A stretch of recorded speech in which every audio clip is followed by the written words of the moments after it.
Hello everybody, welcome to another video. Thank you for joining us again. I've got a bit of a croaky voice, you'll have to forgive me. But no, we're not in the workshop again. Now after last week's video where we had a tour of Dave Smith's amazing studio down in Torquay, I've been back at the repair shop for a week and now I'm back on the road again. We've come out to sort of near Reading to come and visit Joby Carter's yard. If you are not familiar with who Joby Carter is, you need to look at his Instagram. He has got the most amazing steam fair.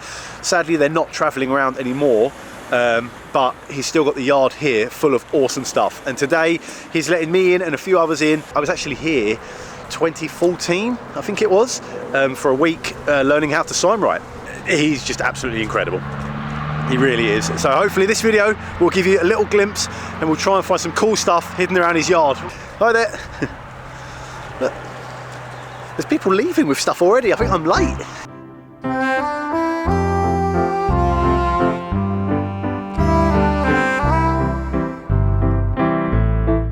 In 1977, John and Ann Carter began purchasing and restoring vintage fairground rides. Joby and his siblings grew up with the fun fair and learnt the trade from a young age. When John sadly passed away in 1999, the Carter family continued his legacy, regularly touring the rides around the south of England, eventually becoming the largest travelling fun fair in the world. After 45 years of memories, Joby is now looking for a new permanent home for the collection.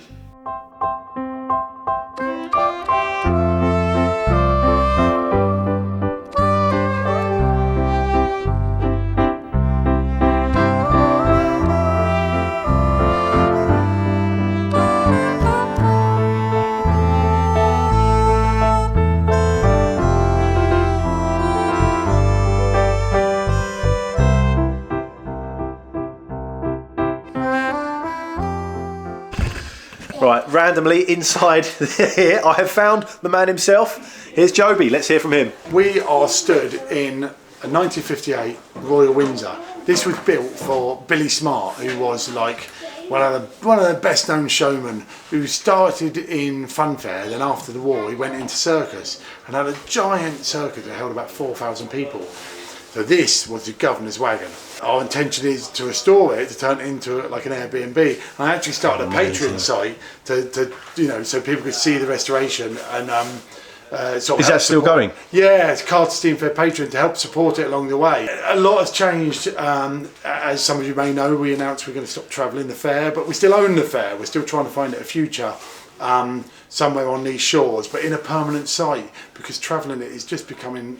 It's just becoming impossible with the lack of staff and just how incredibly hard it is. And I'm getting older, but I still love restoring stuff. I still want to be able to keep this stuff alive, because this, you know, this should have a blue plaque on it. If this was a building, it would be listed and protected. That's right, wouldn't it? It's but these sort of slipped through the net, and we tried to get funding for it and didn't have any luck. And one of the problems is because of this, the whole wagon's got this beautiful sweep going down. But the problem is it's broken its back effectively. Oh no, has it? So that, if down there, that angle of the booth should be like that. And it's like that. Ah. So it appears to be straight when originally it was curved. And so the whole thing sagged down. It's all gone. But ideally, first thing, build a new chassis, which is an epic job, with new axles. But now these axles are these really obscure. It's the tyres are centre nave with a spreader. They've almost been a bit cobbled together. Right, is it wartime stuff? They're kind of second hand then. Yeah, exactly. I've got beautiful photos of it in the house of Billy Smart's wife sat in the back, and Billy Smart stood here with a cigar. You've got a picture? Got a picture. Oh, that's so good. So all the interior, you've got reference. All the interior, and it's really kitsch, 58, it's really quite... Is it going back like that? Yeah. Yeah. I want to make it exactly. Even like Billy Smart's grandson, who I'm friends with, Gary Smart, I think he remembers like a Teddy or someone else told me about it, so I just want every single detail. But the idea is, it's a really exclusive B&B, so there'll be a double bed, there'll be a bathroom at the end. So it needs doing. I want to do it, but budget it. I mean, you're talking about a big six-figure sum to. This is a ton. It's a huge amount of work, but what an opportunity to stay in an Airbnb in literally a piece of history. Yeah.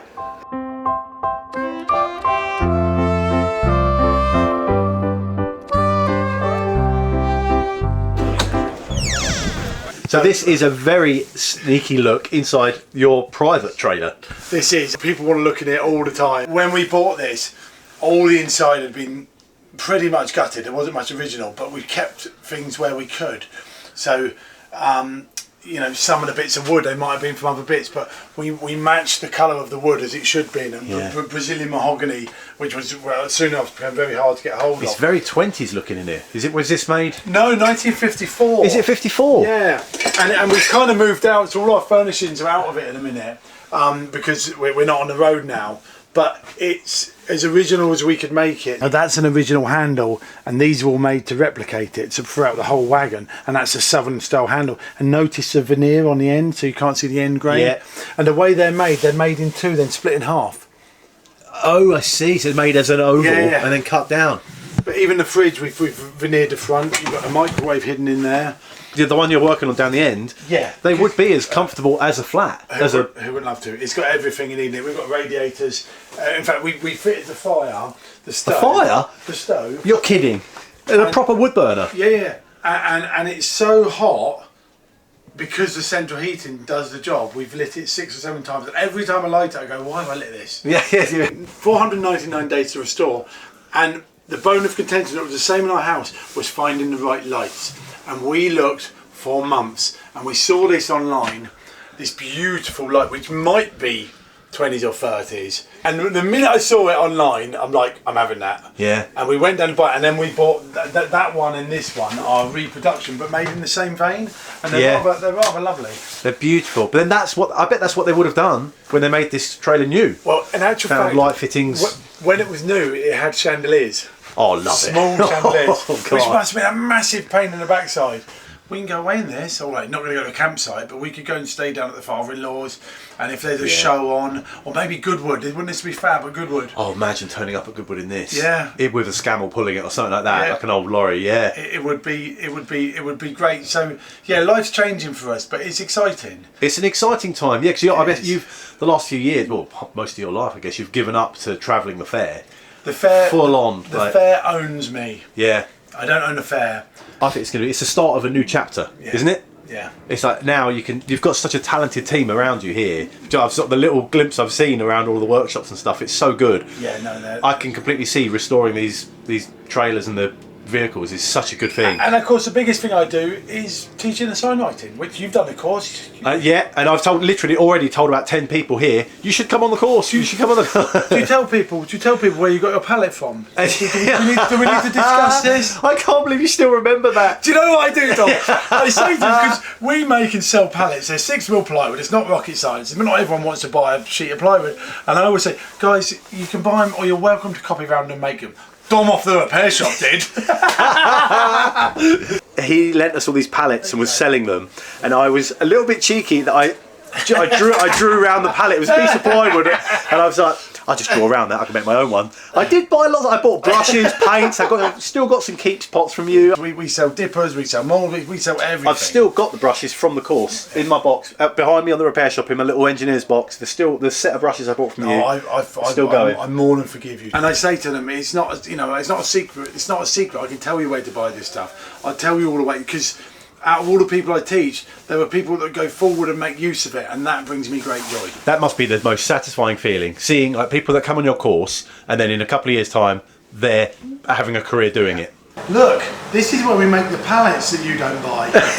There's so much to see here. This is such an amazing yard. I can't encourage you enough to come down and spend the week down here with Joby and the team. Have a go at signwriting, because he is such a good teacher, and it's just such an amazing, inspiring place. It's been tough for Joby because lockdown, obviously, with the fair not being able to travel, has been tough, and he's had to evolve and do different things, and he did online courses for a while. Now the fair isn't travelling, he's evolving again. He seems so good at adapting to different situations. Team of craftsmen working here with him is just, they're all fantastic. They've all got smiles on their faces. They all clearly love what they're doing. And I really wish him the best of luck. I think I would absolutely love to stay in that. We'll put the link below to Joby's Patreon page where you can help him out if you can.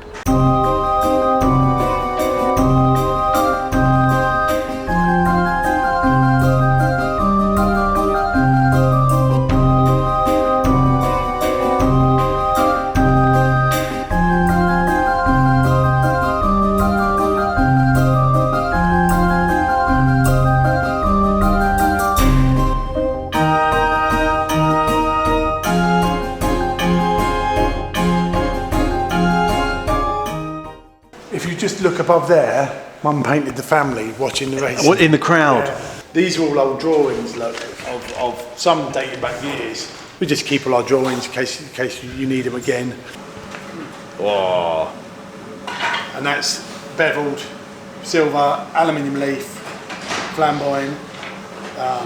How elaborate Sienna, is that? Black, and so they'll all be for sale.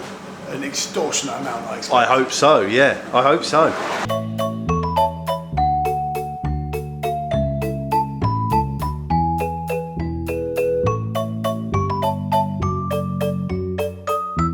This is the same type of lorry that I saw down in Cornwall at the Steam Rally, if you remember, a few videos back. I've got a horrible feeling I'm going to end up with one of these one day. Pick up the Ranellas on that, put it on a little trailer, tow them around and deliver them, just like they would have back in the 40s. Oh, I do really like this. This is very dangerous. Just imagine that, same Ranellah, wheeling machines.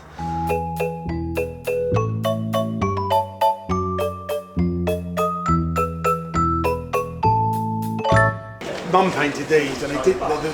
Some of them got cast in front, and they had like a destination there. We used to put them around the board. They've all got a history and a bit of a story. There's an old Thomas of Chertsey swing boat that was built in 1920s. People want a bit of it. Basically. I don't know how you part with it all. But it must be so difficult. Some of it's priced because they don't want to part of it all, but if people want it, they want it.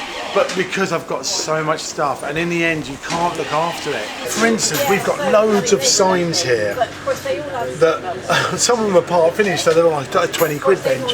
We've got just random bits up to ones that have just come off stalls, we don't use anymore, like 50 quid. But these signs on the wall, this is actually the front cover of the next book, which I haven't finished yet. Now, technically, they're not fonts because they're hand painted, but all the fonts to the fair, I couldn't pass up on that one, could I? No, exactly. So that's the complete alphabet. So not all of them have been done on individual squares. This one, but it's designed to sit with one another.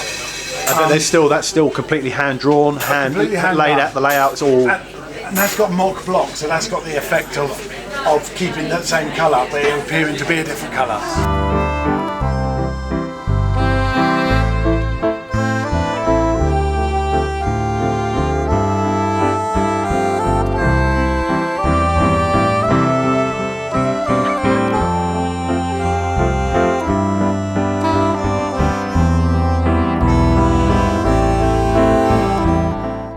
Aaron, who came here on a course, the very first course, ended up getting a job here and has been here ever since. And now this little shed is his little domain of brilliant glass cutting, which again, if you didn't see last week's video that Dave Smith had a little go at, here is a master. So this is from the Hurst of Retford wagon, which is out in the yard, which is being restored. The one that you're in the middle of restoring, the red one in the middle. One's from the same wagon, but different. That's pretty. I like that design. Beautiful.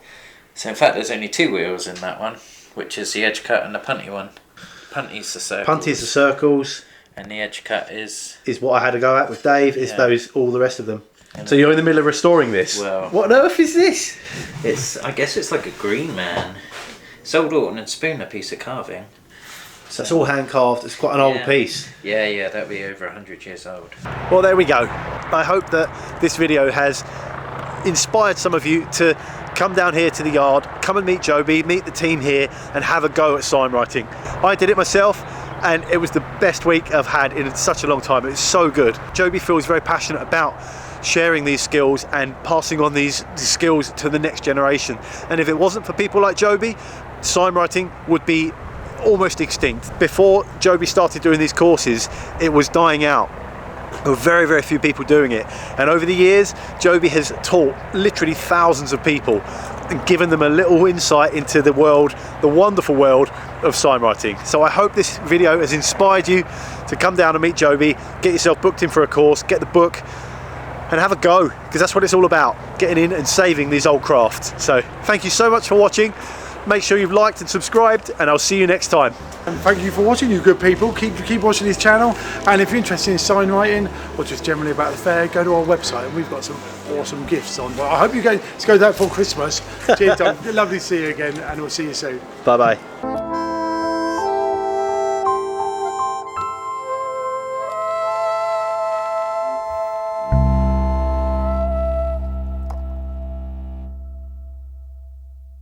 We've landed on a lovely, lovely, lovely gem here. Tools, Dominic Chinea. Who the hell is Dominic Chinea? Well, this is the bloke out of the repair shop. Yeah, the repair shop where people take things and repair it. Fantastic. What a find. What a book.